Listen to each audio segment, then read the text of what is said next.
Good morning, everyone. Investigative Committee here, March 23rd. It's 9 o'clock. And to get us started, we're going to do roll call and determine if we have a quorum. So, Adri Goldsmith here, and Ruth Burkhart, I am here, and Brenda Sharp, public member, is.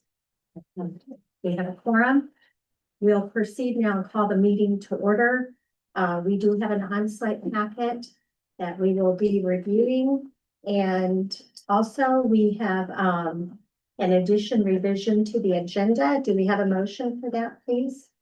Do we know that we have? Do we need a motion for that? If it's the presenter that I have knowledge of, doesn't appear to be here yet, so Can you amend the agenda later to put them on, or do we just go ahead and put them on the agenda now?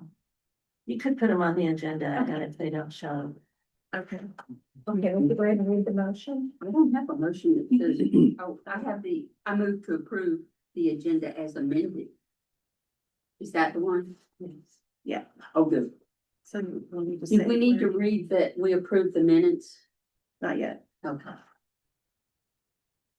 So do we need to state the reason for that person's not here for a presentation, or just say that we plan to revise the agenda to allow for an additional presentation? All I know is Ms. Roberts has asked for 5 minutes. Okay, we have someone who's asked for 5 minutes to make a presentation, and that person is not here.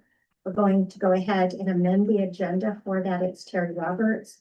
In the event that she is here, then she will be given 5 minutes at that point, and we'll go ahead and adjust the agenda. Now, if she comes in during our deliberations, No one can come in during this.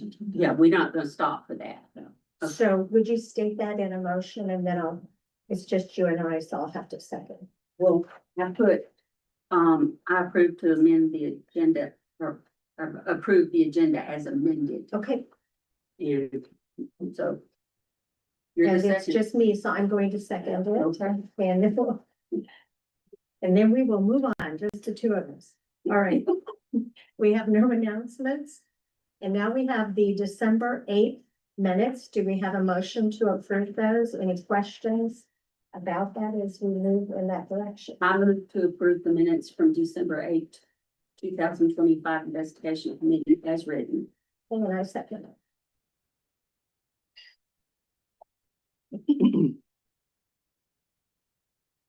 All right, we're gonna move to unfinished business. Legislative review of statutes and regulations, and that will be Linda Dees. I believe these were discussed and we decided to table them until June's Thank you. committee meeting. Those are tabled. The next item on the unfinished business agenda is the Evoke case management status update, and that will be Linda as well. So thank you, Madam Chair. The Evoke system went live on November 3rd for risk managers. It is going fairly well. We do have some risk managers that are having some questions, and so it's an educational opportunity to work one-on-one with them. We have been doing some of the applications in Evoke. Ruth has been testing that piece out. And so we're getting ready to then start with board member training in Evoke, so we can kind of run the applications through Evoke. And then also work on complaints from all other sources to see how we can get all of those entered in there. I use this complaint evaluation tool that's on the agenda later, and I'll talk about it at that time, but trying to figure out some of those complaints when we don't have enough information to open a case. When does a complaint become a complaint? So that's where we're at. Our next item on the agenda is the certified professional midwife update. And that will be Linda as well. So this was, we did modify or add this to the KSBN website, this link, so that the public who has an encounter with a certified professional midwife who is not a licensed midwife through the Board of Nursing, they will be able to file a complaint directly to their national organization. Now, NARM, their national organization, also, I don't know if they in regards to what we asked, how to file a complaint with them last year. But in October, they modified their policies to where now regulatory agencies can file a complaint with NARM. So, if we do receive any that don't directly send them straight in, like we get some from physicians and hospitals. And so if we have those, we can send them directly to NARM now, and they are to do their own investigation. So it did kind of, and that went effective January 15th of 2026. I believe I printed those things off and put them in your packet. There were two new policies that they did, so it's very good. Thank you, Linda. And before we segue to new business, our person that requested to speak with our amended agenda is here, Terry Roberts. Terry, welcome. You have 5 minutes. We have a tight agenda, so that will be the extent of the time that we can allow, but thank you for coming. Thank you. So there's only 2 of you here of the 3 members? Yes, we have a quorum today. There's 2 of them. Okay, all right, I didn't know if the other one was online. Here's her handout. Okay, thank you. Thank you. Thank you. You need a copy? Yeah, mine's stuck in my packet. There you Yes. go. So first off, thank you, Ruth, for accommodating this. This was not my request. I want to put that on the record. I made a request on March 9th to do the open forum. Okay? The 2 agenda items that I gladly told them I would be talking about were legislative changes, or what I call Nurse Practice Act changes, and KNAP. Okay? And so Andrea asked me if I'd contacted KNAP. And I said, absolutely, I've contacted KNAP. I called them. I asked Stephanie if I could get a copy of the current contract that licensees sign. And she kind of stumbled around a little bit. And anyway, I didn't get one. But you would have thought I asked for the nuclear codes. Okay? It's just a contract that licensees sign if they're impaired and they want to go into the program. Okay? So no, I haven't seen the current contract, but I'm pretty familiar with the contract over the years, but I'd like to have a copy of the current contract. So that's how this discussion got started. So then she indicated she'd like me to come here as a starting point. I'm like, I don't need a starting point. Okay, I've been to more of these meetings, than most of the people in the room. Okay, I know what the impaired provider program is. In 1986, when the mandatory reporting laws were passed, was when the statute, which is 654925, that's the current impaired provider statute. Okay, I was in that judiciary committee hearing every day. Okay, I'm familiar with the impaired provider program statutes. So I said, no, I wanted to go in front of the open forum. I want to talk about Nurse Practice Act changes, and I want to talk about KNAP. Now, I'm a pretty good fact finder, okay? I do my homework. I try to study. What is it that we have to do? What's been going on? What's the history on it? So it's been rather enlightening since July about the kinds of issues that the agency has had. First, I want to tell you something else. I know I only have 5 minutes, but I think it's important you understand. And I was just going to say, your time is running out. That's so- fine. But we do want to hear your point. So could you just maybe succinctly tell us? Well, I how need this to give you a little bit of history too. We're okay without the history. Yeah, we really Let's are. go to the details. Yeah, we just don't have enough time, really. Well, I have 5 minutes, so I'm going to give you the Well, history. you've got 2.5 left. That'll work. Sorry, okay. No problem. The reason there's an open meeting of this committee is because of me. Okay, I sat at a board of nursing meeting in December years ago when the investigative committee came out with all these policy decisions that they announced right before they were going to go up and talk to the staff about Christmas stuff, Christmas banquet.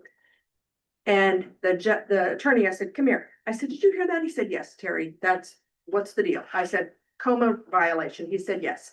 He called them into executive session. When they got back, he said, we have violated the open meetings law. We have to announce it. And Terry's remedy is you have to have an open meeting of the investigative committee. Okay. But I still have concerns that there are things going on between the board, mainly, that is a violation of COMA. That's the Kansas Open Meetings Act.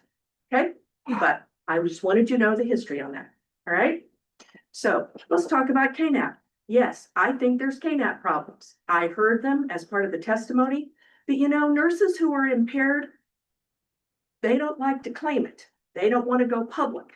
And as you all heard, there are literally hundreds of nurses who have contacted one of the legislators who are afraid to come here. And in 2528, which is the bill that's going to go to conference committee this week, there is a section in it that dictates that the agency cannot retaliate against licensees. All right. Now, that is horrible that the legislature felt like they had to put that in, but they did. Okay. And then last week, I don't know if you heard the floor amendment, but they indicated that the effective date of this, which could be about April 22nd, all of the current board members are going to be off the board. Okay. That's unprecedented. Unprecedented in terms of a policy recommendation. Okay. I think that he wanted to do more, but he didn't. Probably told by the revisor he couldn't. Anyway, the question I have for you all is when 2532 was introduced and you asked a board member to take it over to the revisers and get it drafted, okay? Was your intent of this new impaired provider section so that the Board of Nursing could run the impaired provider program? I'm not sure in my capacity if I would be, where I know we're 5 minutes. I think that's probably beyond the scope, Terry, of what we would be able to say here. That would probably need to go to another discussion. But thank you for your presentation. We have that documented, and I am sure that that will be addressed. Okay, thank you. And I do appreciate the advocacy. I know you're really active in nursing in Kansas, and we've had discussions about that with KSNA, so thank you. I also want to say that it was admirable that you had Jay Douglas come to the agency for 2 months and do the analysis. And I hope you take those things serious. Thank you, Terry. We Thank do appreciate that.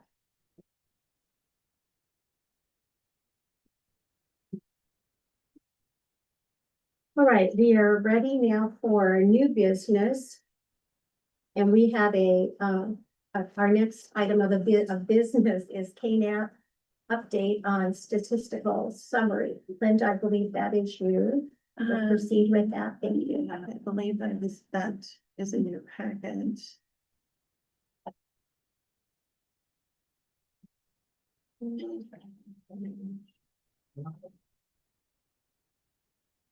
Mark 26. So that is the statistical summary for the quarter of October 1st to December 31st.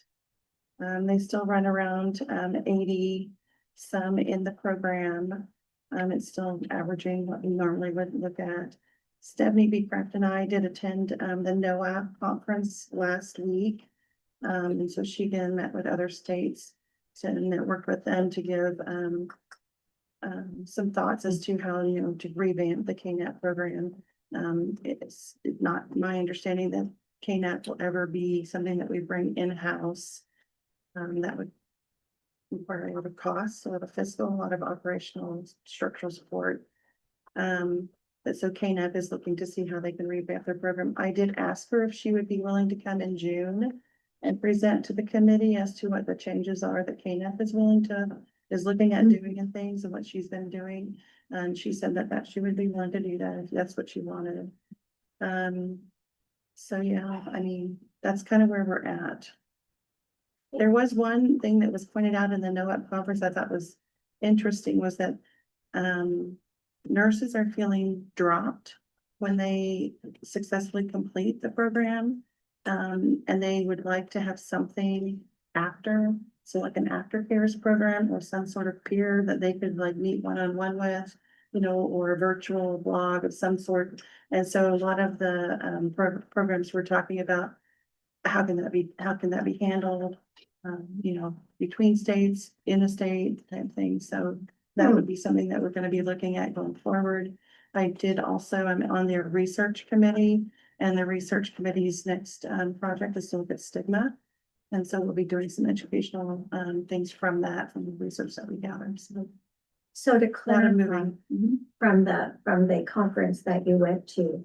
So the nurses that complete the impaired provider across the nation, the feedback from those nurses is they would like something beyond that program. Mhm.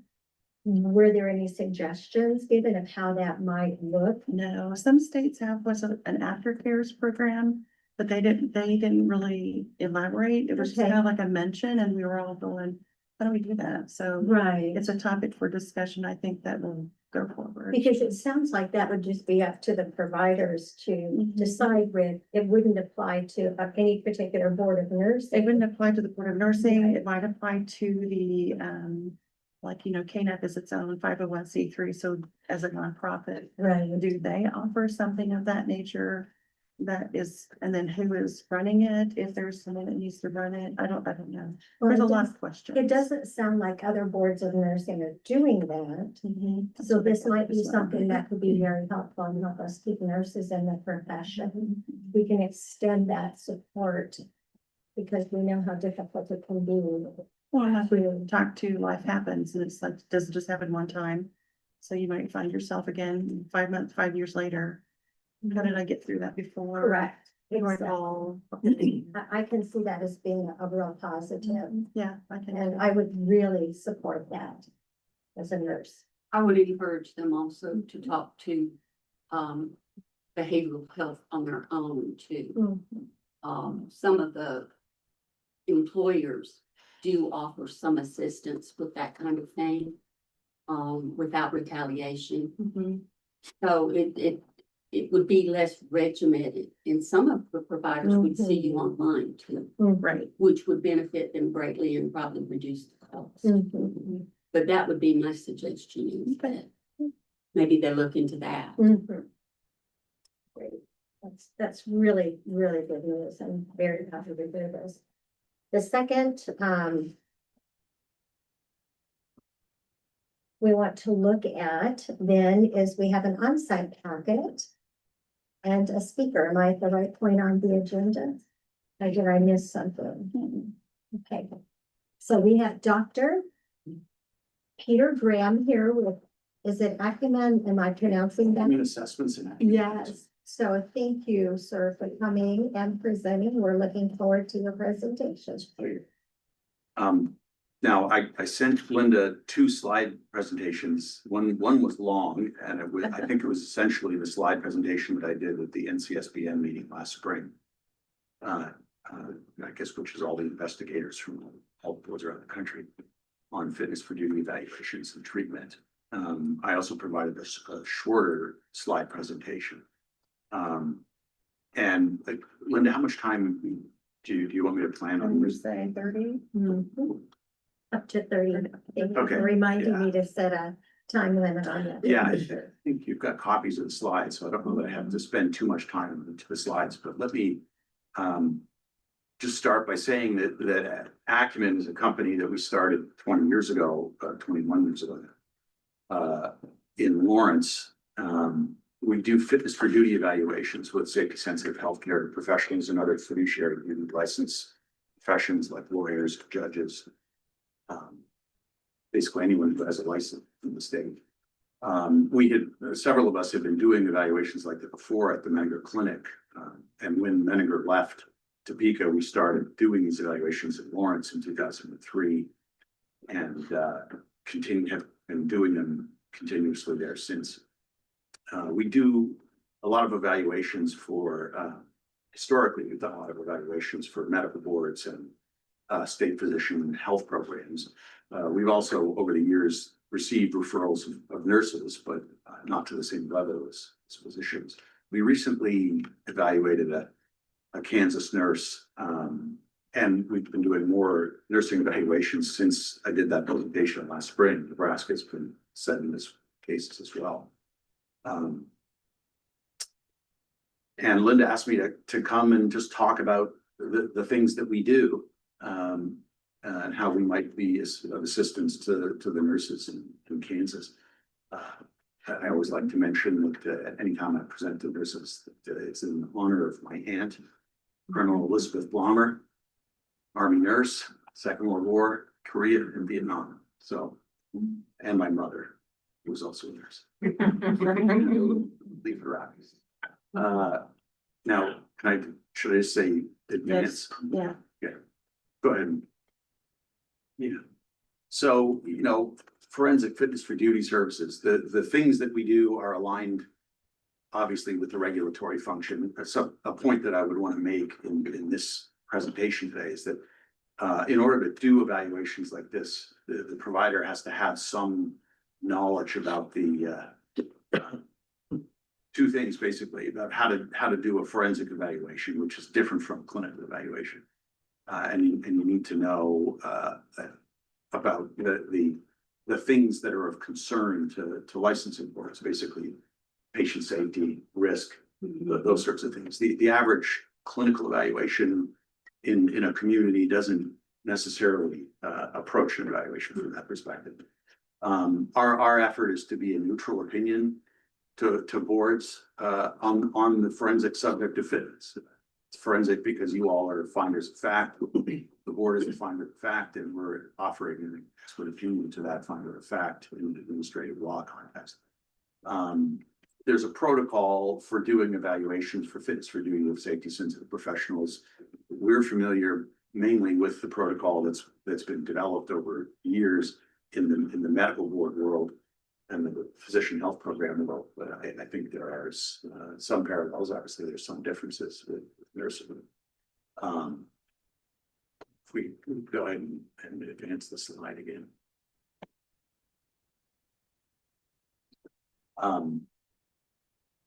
So evaluation and treatment are separate. Why do we have two companies? We have two companies because we think that the evaluation process should stand alone.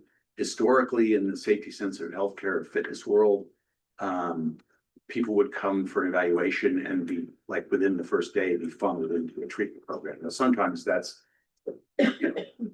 relevant. For example, if somebody's going to withdraw and they need to detox, that's obvious they need to go to treatment. But a lot of the work that we do doesn't involve that kind of scenario.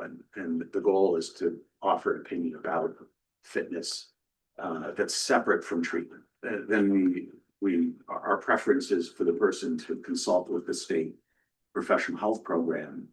I think KNAP would be the program in Kansas for nurses about where to pursue the recommendations that would come out of an evaluation.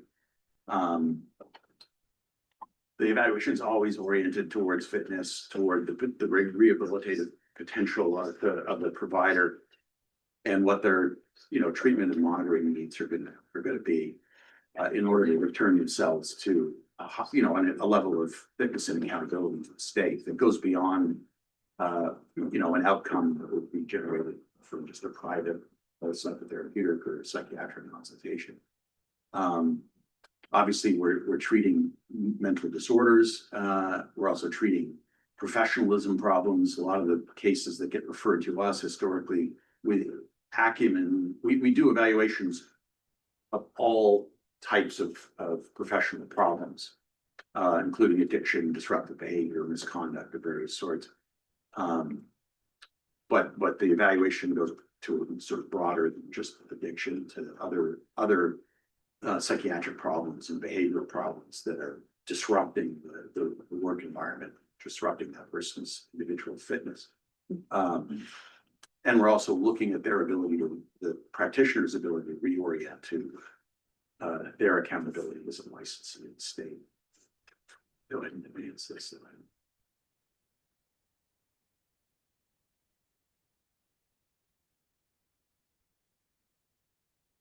So in terms of our evaluation services, we can provide basically an array of different levels of intensity of evaluation, depending on the nature of the referral problem.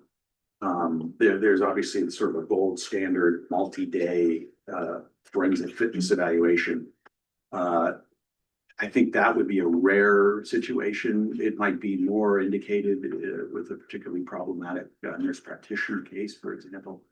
But we could also provide, brief and focal evaluations. If the referral question is relatively clear, for example. An obvious addiction case.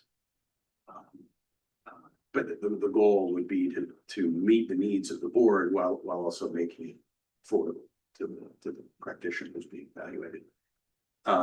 Unfortunately, health insurance doesn't pay for forensic fitness evaluations. Yeah, I mean, I've been frustrated by that for 30 years, but that's a reality. So that's why we want to try to contain the cost by focalizing the referral question. So, whether we're dealing with KNAP or directly with the board, we would want to try to identify what's the essential issue that you would like us to focus on that would help us to keep that cost contained there. Outcomes and accountability is really tracked through monitoring and safety sensitive healthcare professionals rehabilitative world. There's a model of evaluation flowing to the treatment and monitoring.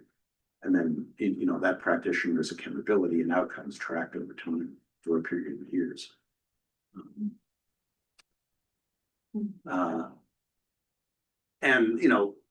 That can be seamless, the flow from evaluation to treatment and accountability. Go ahead.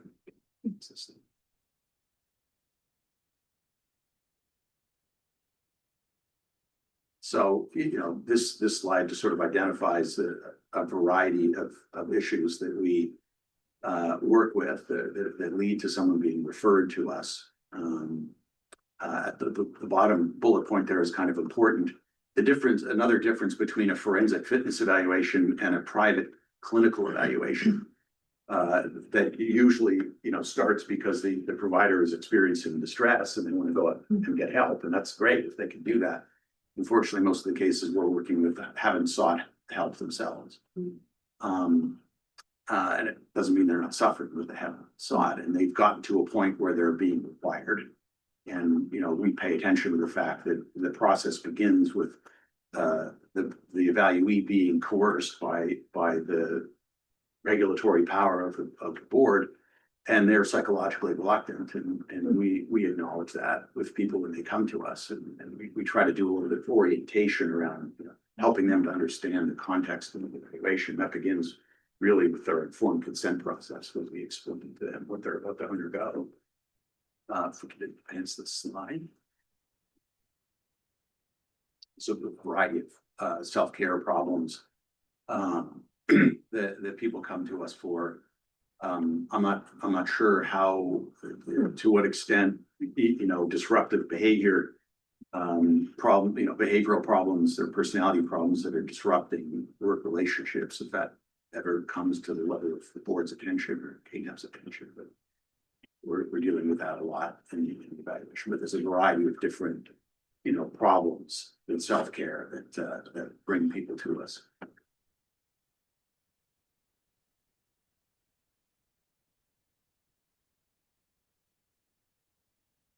I think that's the second. Also, did I go too far? No, I think you did that.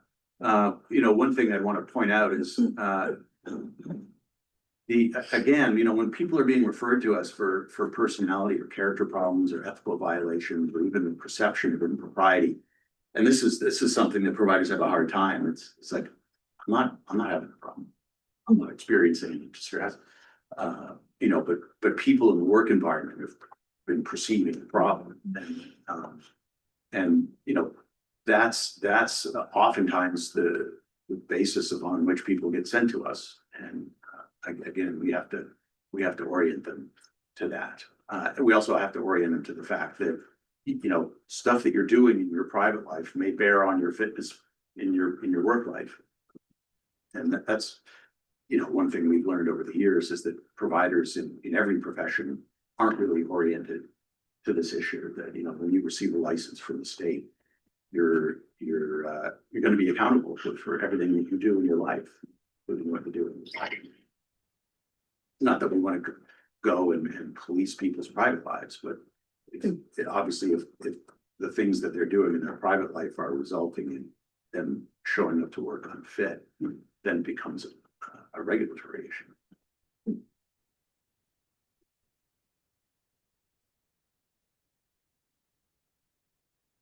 Okay.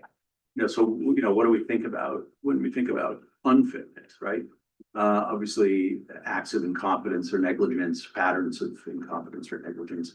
So sometimes people are referred to us because they're showing the possibility of a cognitive problem. Significant percentage of our referrals are related to, suspected deterioration in cognitive function, and that's not just in older providers. And there can be various reasons, not just dementia, that lead to cognitive problems. Obviously, if somebody's disrupting delivery of care, if they're engaging in ethical violations, obviously frank Practice Act violations are serious business and need to be addressed. The point here is that questions are being raised in the minds of people who are working with the licensee about where their thinking is, what are their intentions.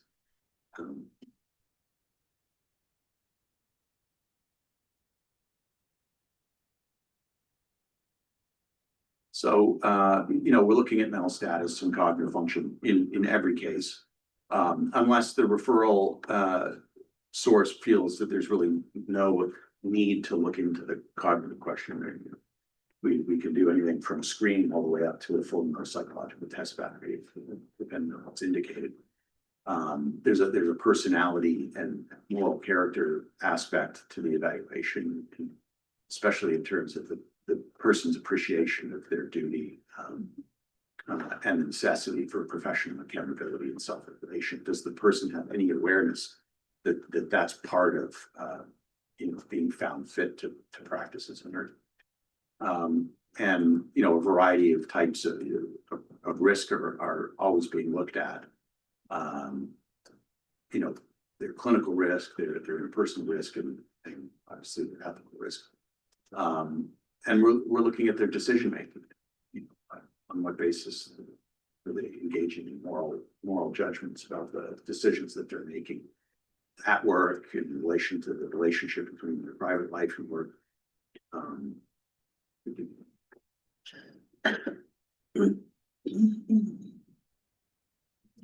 Okay, so why do we need them? Obviously, to protect the public, to provide the board and KNAP with a neutral opinion about the variety of things that I've just showed the slides on, an assessment of risk, person's functional capacity, the psychopathology if it's present, their capacity for insight into the relationship between their mental status and the fitness, their capacity for learning and changing their attitude. If we have at least a day and a half with somebody, or even just a full day, over the course of the interaction that we have with them, does the person show the ability to shift from a defensive state of mind to an open state of mind? And generally speaking, most people who come for evaluation can do that. They get it. Now I understand why I'm being asked to undergo this evaluation. Do they have appreciation for professional duty and the traits that are required? The last bullet point here again, is really the difference between a forensic evaluation and a clinical evaluation. People present privately because they're experiencing subjective stress. People who are being referred to us may not be experiencing the stress. They may be disrupting relationships with people. They may be having functional problems. If you're familiar with the DSM, you have to have one or the other to have a diagnosis, right? And not everybody has distress.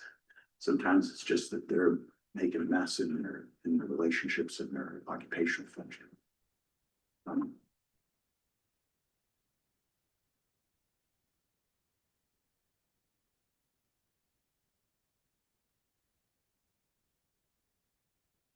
So licensees generally aren't trained about things like fitness and regulatory accountability. But obviously their license links them to the administrative law context, which is another thing that they don't teach us in graduate school. Obviously, administrative law puts boundaries and expectations and responsibilities on providers. This is sort of making a point that I've already made, so it's good.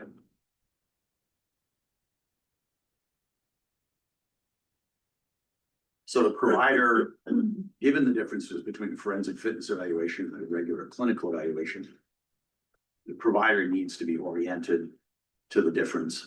They have to have some forensic training. And which is possible to get in a variety of ways.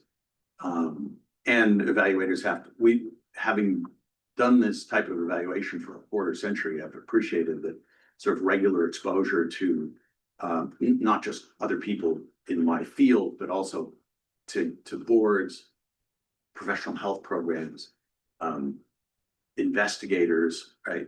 We go to conferences every year, NOAP, Federation of State Physician Health Programs, Federation of State Medical Boards. I'd like to start going to NCSPN meetings, because that helps to calibrate the instruments. Like you know how people from the board perspective are seeing cases like this. It's important that I, as an evaluator, reorient myself to all of those perspectives, so I don't get narrowly focused on it. As a clinician, if you're involved in the rehabilitative treatment side of things, you get pulled into the advocacy role for the provider. It's important to maintain that accountability perspective as well. So as an evaluator, I'm not an advocate for the client, and we make this clear in the informed consent process. You're not a patient, you're not providing healthcare. We're not advocating for you, we're not a therapist. And we're not a finder of fact, we're providing an expert opinion to the people who were charged with that task. The role shifts slightly in the rehabilitative treatment role, because we are advocating for the provider, but we're also simultaneously having to, orient them to the fact that, this isn't just about your subjective suffering. We also you need to be thinking as a licensed professional about your accountability, regulatory responsibilities.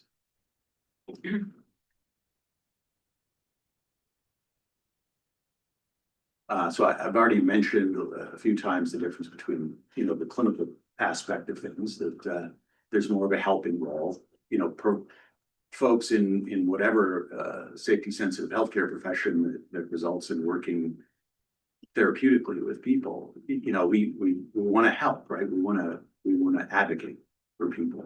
It's a fine line that, especially the treater in this case, has to walk to help somebody to understand the forensic orientation of the goal is to identify the ethical professional problem, right? And this is what I mean by ethical is the person thinking carefully about the potential consequences of their behavior and their decisions for themselves and for other people. That's what I mean by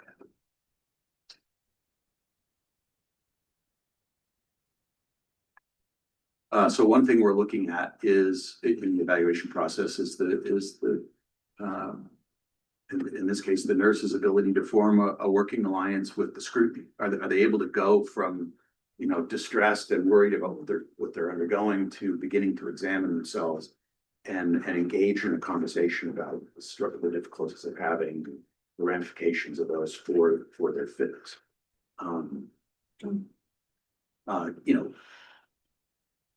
Because attitude, the ability to shift one's attitude in the evaluation process is prognostic to their ability to work with monitoring and treatment to hopefully permanently change their attitude and their perspective.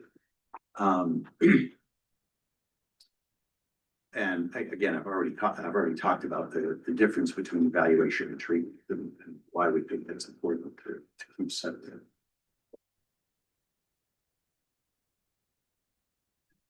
So part of what we're looking at in the evaluation process is their moral outlook on regulations. What kind of relationship do they have to the fact that a practice act governs their life? Are they able to take an intentional approach to their role? If most of the problems that we see in healthcare professionals is that they're behaving in a way in their work life that's not consistent with their duties as a nurse or a physician, nurse practitioner. Do they have the capacity for empathy? Do they, obviously engage in rationalizations and normalization of problematic behavior and externalization of responsibility. Externalization is rampant, right? And almost everybody who comes to us, you know, initially externalizes, right? One of the markers of progress in treatment is the ability to speak in the first person about the things that the person did that were problematic. Can they internalize responsibility? Do they have capacity for guilt and shame? Do they keep making excuses, or are they able to let those go?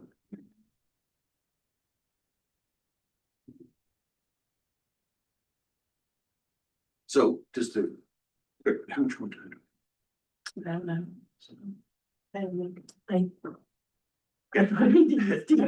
Well, I will just say, 10 minutes? I have a full set of slides and you are skipping quite a few of them. I just want everyone else to know about that. Yeah, So I appreciate the brevity. You're covering some complex topics. yeah.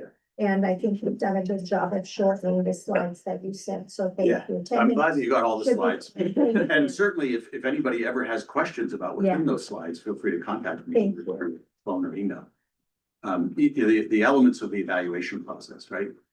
Who are they? Why are they being sent for evaluation? And the definition of the reasons is important, and that helps in the planning, the extensiveness of the evaluation. And you know, what were the incident events that have led to the concern, right? That helps us to frame the problem that we're evaluating. You know, there are fixed procedures that include informed consent that we go through with every case. It's important for us to gather collateral sources of information. This is another difference between a private clinical evaluation and a forensic evaluation, is we don't just take the person's word for it. We ask to talk to coworkers. We ask to talk to the referral source. We ask to talk to people in that person's life, in order to get different perspectives on this person and their function. There's a variety of fixed elements to the evaluation that are in that last bullet point there that we always go through, more or less extensively, depending on how much time we have.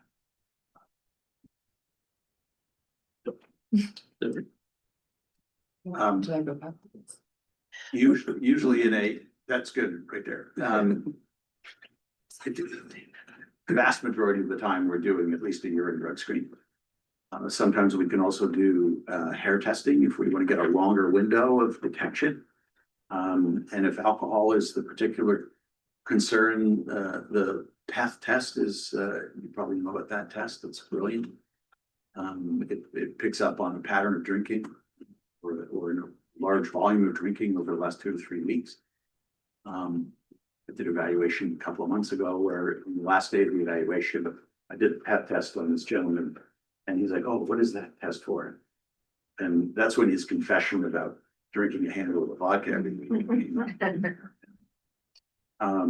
So we're looking at their problems in their interface with the organization, problems in their interface with the teams that they have to work with, considering the life stage that the person is in, how's that contributing to what they're going through. If there are specific behavioral allegations that are substantive, like sexual misconduct, or sexual impropriety of some sort, or some specific behavior that the board is concerned about, diverting medications, right? We use polygraph. We've been using polygraph the entire time we've been doing these evaluations. It's as useful as an encourager to tell the truth as it is an actual test. Most of the time, people will tell us what they need to tell us before they even start the polygraph. If there's a concern about violence or others or even sexual risk, we'll do formal forensic actuarial assessments of those subjects. There's a structured way to gather information, answer questions related to that. Obviously, we're looking at their mental status and doing psychological testing, both in the area of cognition and neuropsychological function, and also in the area of personality and psychiatric symptoms. The goal of this whole process is to provide a summary of who this person is and what their problem is to the board, or KNAP in this case, so that it's clear overall what's the problem that needs to be solved in rehabilitative treatment, monitoring. Obviously, we provide diagnosis, provide recommendations for treatment and monitoring. Given the time we have, and you have all the slides, why don't I could go into more, but let me just stop there. I mean, I've been talking about a lot of things and see if there's any questions. I think we've used your services to help. Yeah. Benefit, the public, which we deeply appreciate. I'm glad to hear that you work with K-9 also, so that, they can get the care, the nurses can get the care they need, Yeah, because we don't want to lose them. And if nursing is very stressful. yeah. Yeah, I mean, overall, the years that we've been doing this, we've received direct referrals from boards and from professional health programs. And that there's a spectrum of cases there. Some of the direct board referrals, there's a real concern about whether or not this person should remain licensed. Whereas when referral comes through the assistance programs, there's already been some determination about this person's likely ability to benefit from evaluation and treatment. Do you get referrals from employers? Yeah, we also, healthcare systems. So just to give you a little bit more context about our referral sources, we've worked with probably 45, 46 states on the regulatory board aspect of it, about 48 states on the professional health program. We also work with about 4 Canadian provinces. So we get board referrals, we get assistance program referrals, we get hospital and healthcare system referrals and private practice referrals. The very rare animals, self-referral. I can count them.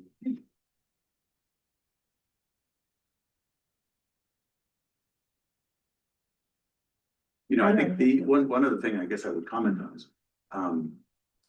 is there's obviously a balance to be walked working with nurses. They don't have the same level of resources that a physician or practitioner potentially would have, given the pay rates we're talking about. But nevertheless, there are I think it's possible to provide a complete evaluation for the presenting problem with the nurse, where we can keep it in a reasonable cost frame. And that's something that we, even with the physicians we evaluate federal judges. I mean, I'm always having a conversation with the referral source about what's necessary to answer the question. As you said, a focused, comprehensive to the point of need. Yeah. And it sounds like you're well prepared to do that. You've had many years of being able to provide that effectively. Yeah, and even just in a partial day evaluation, it's usually relatively clear to us that, yeah, this is appropriate, for 5 hours with this person is enough time for us to answer the question. But sometimes it's, we had a nurse case from Nebraska late last year. It became apparent to us, in the first hour and a half, that the relatively young woman we were evaluating, there was something gravely wrong with her. It turned out to be a neurological condition that the family was afraid to even discuss, because the family over generations had been so traumatized by this neurological. It's a congenital neurological disorder, and we had to give them feedback. It's like, we could evaluate your daughter for a week, we would still give you the same diagnosis. But generally speaking, once we've discussed, what the referral question is and tailored the evaluation of the person, it's usually sufficient. And make recommendations. We really appreciate. Thank you so much. Yeah. It's an honor to be invited. The other thing I would say is we're not the only provider of services like this around the country. I had colleagues who are doing the same work in various places around the country. They all do excellent work. I mainly just wanted to orient you to the field that we are. Mhm. Well, we have been asking about that. Yeah. Really good. Yeah, there's a lot of, you know, at the NCSBN meeting in Sonoma in May, I was one of several speakers in a row. And together we all provided, Mhm. about presentations about a spectrum of things related to this field. If you have access to that video of that conference, those presentations. But one of the speakers was one of the gentlemen that started NOAA. Yeah, or it was early on, involved in development. NOAA. So Thank you, Dr. Brown. Okay. We really appreciate I that. appreciate the time. Okay, now I gotta go back to work. Go back to work. Oh, do we have? I can ask you out. Oh, okay. Several questions for you. Do we need an order for Pleasant Ridge? We do, right? Do we need to what? An order for the Pleasant Ridge. Oh, we still have to do this, the complaint evaluation to it first. Oh, thank you for the, I see that. Okay, back to our agenda under new business. And we have our investigative process and KSBN complaint evaluation tool draft. So we've been working on that, and if you could give us an update on that, we would appreciate it. Yeah, we got this from North Carolina Board of Nursing, as we had indicated before, and so I've been trying to use what North Carolina, had developed, and they get, from what I can gather, they get either a volume of documents with the complaint to make a better decision as to do they open a case or not, whereas we don't. I'm sorry, could you go into a little more detail? They were indicating to me this last week, because they were at the NOAP conference, that they sometimes will go on site and do consultations. But then most of the time they also get documents in, and then they They just evaluate the review the complaint. documents. Right, and so we get the complaint in the door and do an intake process first to review the Right. complaint. And then decide to open a case and then Yes. subpoena for documents.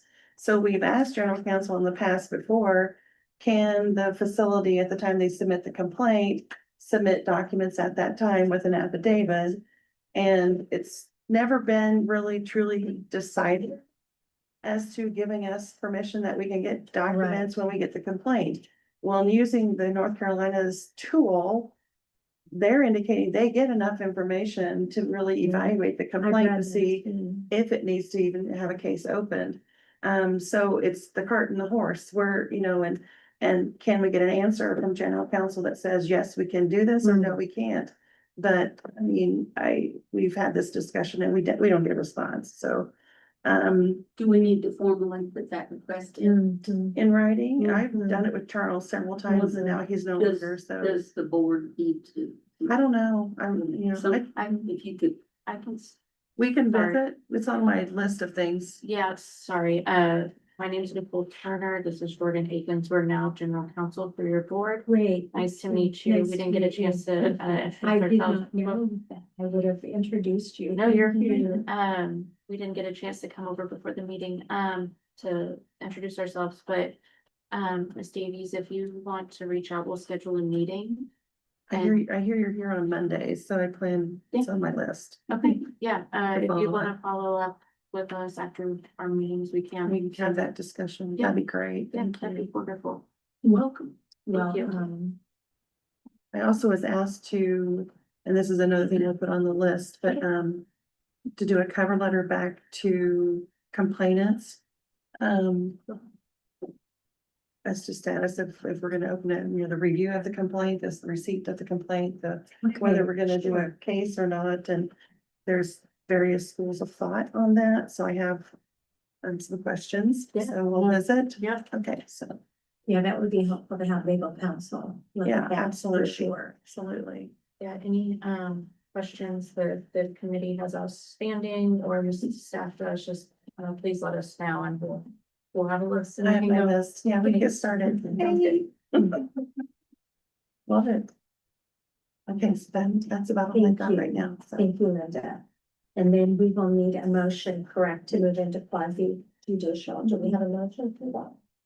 Yes, Attribute board member, I move that the meeting of the investigation committee be closed to deliberate on matters relating to decisions involving the exercise of quasi judicial functions as authorized by ASA 2013 supplement 75-4318 G1. And I second that motion. So we'll move into that. Thank you.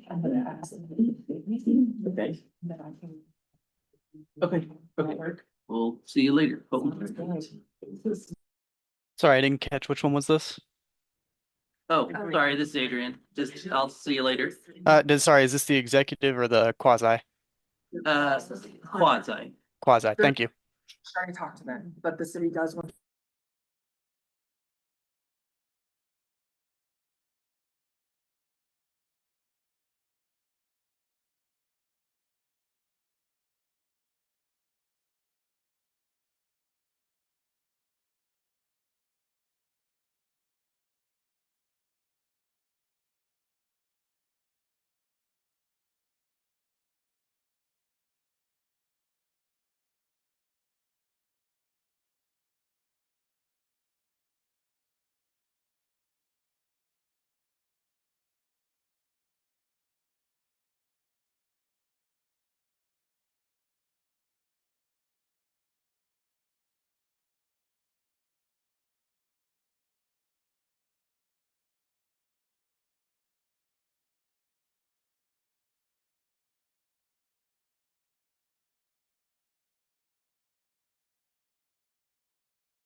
Okay, thank you. We're reconvening the investigative committee for March 23rd. It is now 11:19 a.m. And we have some motions now that we will have read. All right. I move that the investigation committee find the following cases be closed for the reason that no action was needed.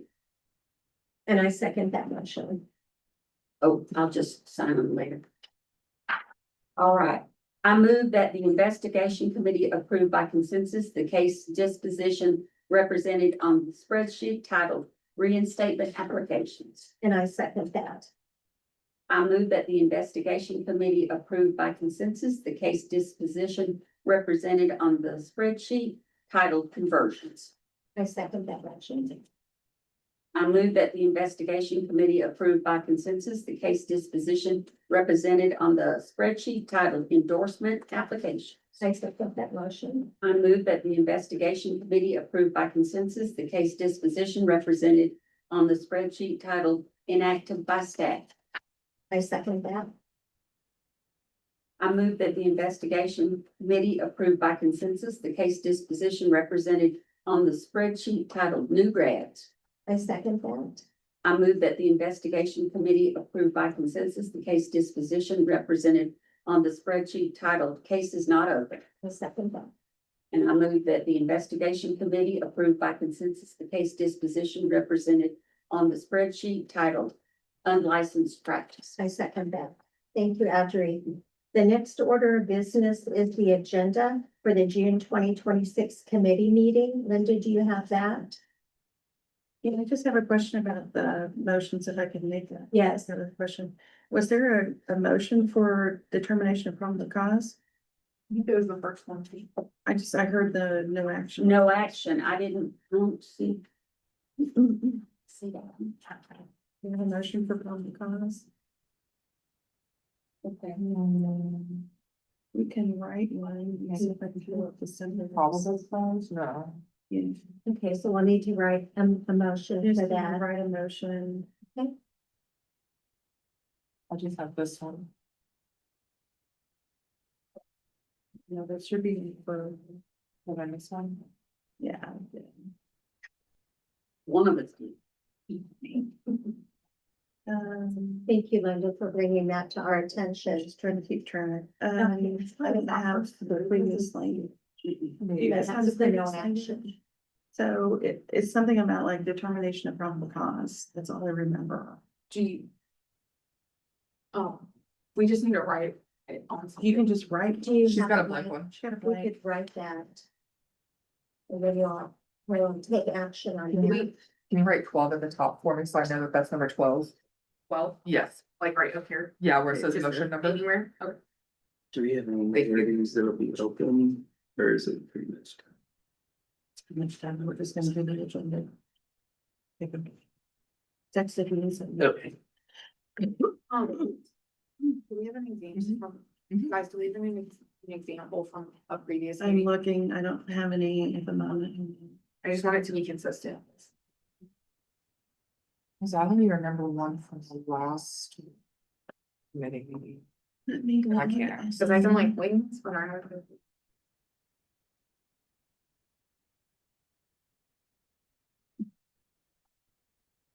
I'm gonna.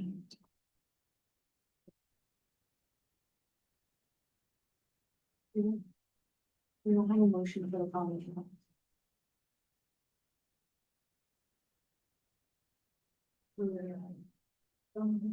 It just We just need the verbiage. It just, I know, she's looking. I can write it, I don't want it to be inconsistent. Let me see if the last. Is what? Google. Nicole. Nicole. I thought you said Google, I was like. I did too. It's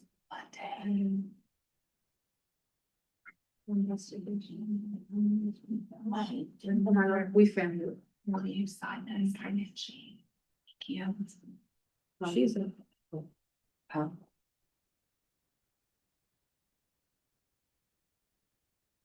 Being on a laptop. And I don't know. Now I gotta remember my password.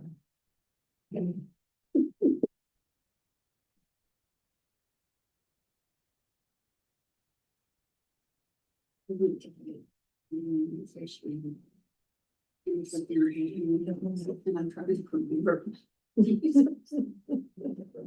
I'm trying to remember. Made so many phone calls, numbers. So I'm gonna try it, please, because I can think of Had to it. use the wrong. Just do it right. Well, I think sites that have, that my phone doesn't remember, I just change it every time. Whatever, just give me that. That's very secure. That's extremely. But you have been thinking of it. You have it in December. Oh, can you find it? I have to see. No, you can do some just for these. No, we have. All right, got it. Did you find it? We are. No, we did not. Oh, But that's the other piece. Interesting. okay. You closed on them. I'm just trying to Yeah, see that the was previous closed. one. Oh.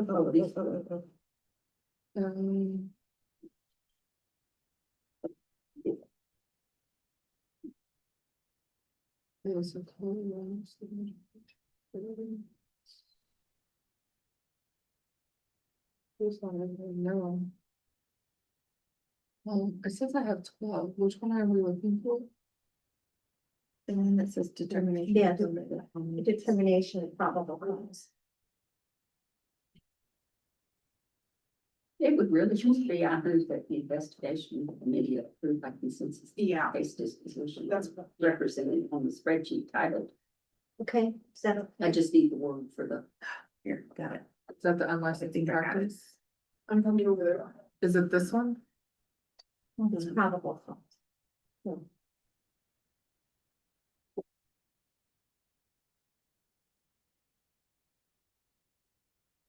It's this big one.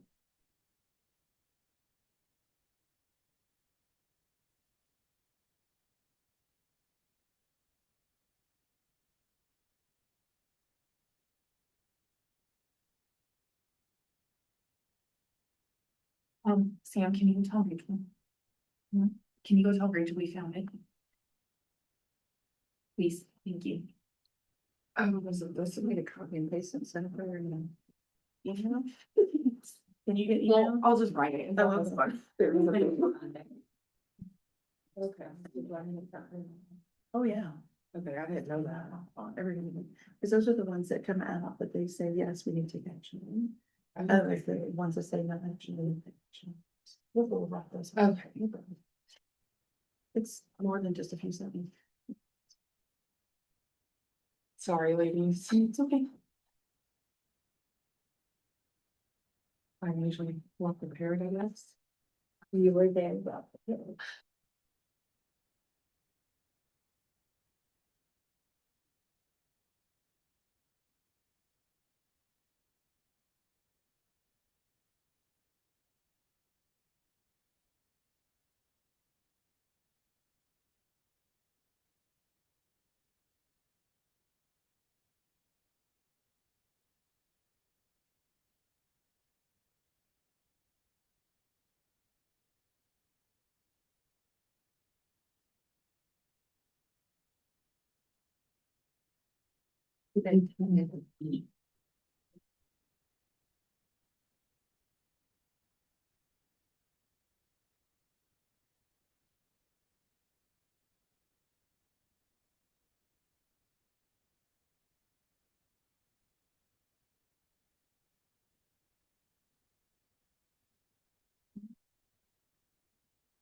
Oh, I haven't.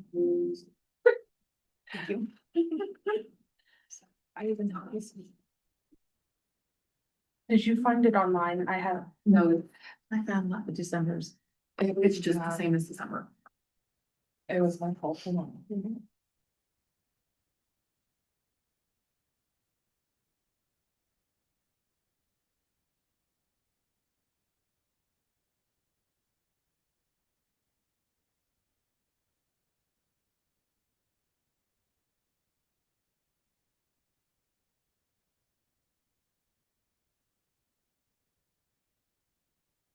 All right. 1 moment, 1 second, I'm just getting that. Let me know when you're ready.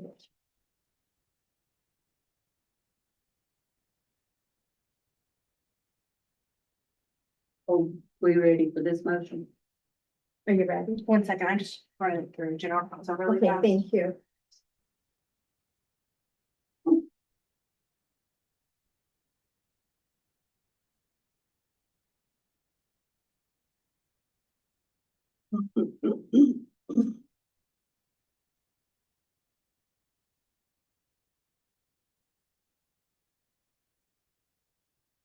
What's the motion?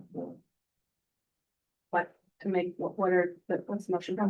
Probable cause. It's the same first language we used in December. I'll send it to you. Thank you.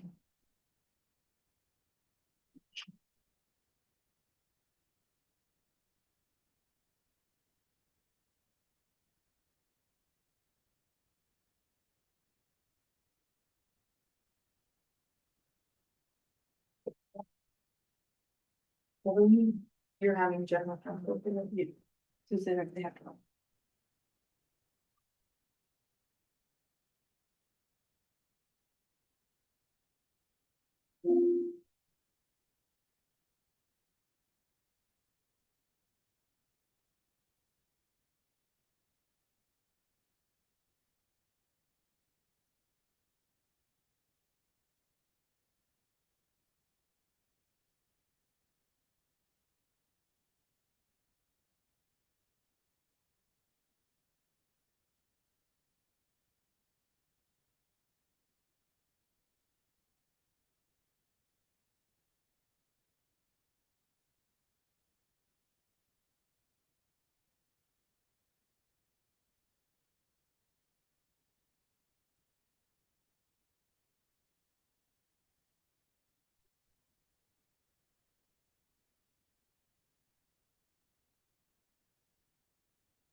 We good to go. All right, we have another motion as we reconvene here. I move to approve that the investigation committee find that reasonable grounds exist for believing the applicant or licensee is guilty of violating the Kansas Nurse Practice Act. The following cases, and that those cases be continued for further proceedings conducted in accordance with the provisions of the Kansas Administration Procedure Act. Yeah, I second that motion. Great. We have approval from general counsel. Is that what you're asking, or? No, I'm just saying they've moved and they've seconded all of those motions. Now, do they need to approve? Do we need to? Well, I'm already approving. Or And I'm seconding all the motions. Do we need to do anything else with with those? okay, just asking. Should I guys typically do? Okay. I'm sorry, that's outside my. So they usually go to discussion and then they go from there. Oh, no, okay. that's outside my. That's a general. But we don't have general counsel here. I mean, So I don't understand the procedurally, do you think we need to do anything else, or You want me to read them again? should we have general counsel here? what's the question? What we They've made a usually have, motion, they've seconded the motion. Do they open it up for discussion and then approve all the motions? What do we normally?